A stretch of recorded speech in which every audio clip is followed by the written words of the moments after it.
Let me begin by talking about two key leading indicators that help us assess the level of viral transmission in the province: positivity rates and wastewater surveillance.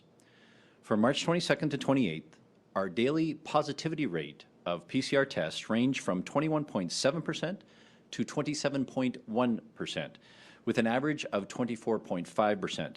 This is a slight increase from the 22% average in the previous 7 days. The wastewater surveillance data also shows signs of rising transmission. A number of sites across the province, including Edmonton and Calgary, are showing initial signs of increasing trends. However, as we know, wastewater data can be highly variable, so we will continue to monitor these levels and other leading indicators in the coming days and coming weeks. Given that we have lifted the vast majority of public health measures over the last 7 weeks, it is not unexpected that we are seeing a slight increase in transmission of COVID across the province. There are simply more opportunities for the virus to spread as more and more people work from the office, return to traveling, socialize in various settings, and resume their regular routines.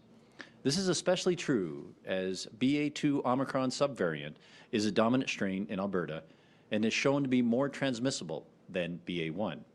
Our lab has found that around 70% of all positive PCR test samples are now BA.2. Fortunately, the available evidence does not so far suggest that it causes more severe illness than the previous Omicron strain. At this point, we continue to have capacity in the health system to address the other surgical and medical needs of Albertans. Since our update last week, hospitalizations have remained stable.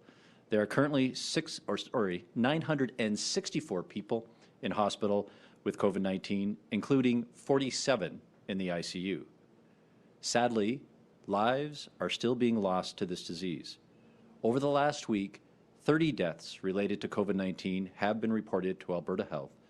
This averages just over 4 per day. My deepest sympathies go out to the loved ones of these Albertans. My sympathies are also with anyone who has lost someone they care about, no matter the cause. Even as we transition our approach to managing COVID, we know that the virus is still very much with us. It can still cause serious illness, complications, and even death for some Albertans.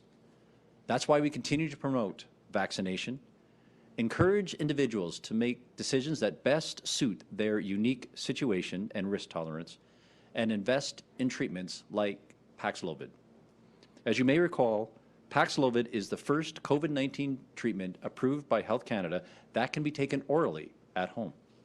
It was first approved for use in Canada in late January, but due to limited supply, it was initially only available at 135 pharmacies across the province. I'm pleased to report that as supply has increased beginning this Friday, any interested pharmacy in Alberta will be able to order Paxlovid treatments to dispense Paxlovid to eligible Albertans who have met the clinical criteria. As a reminder, Albertans who meet the eligibility criteria, which is available only by prescription, must call HealthLink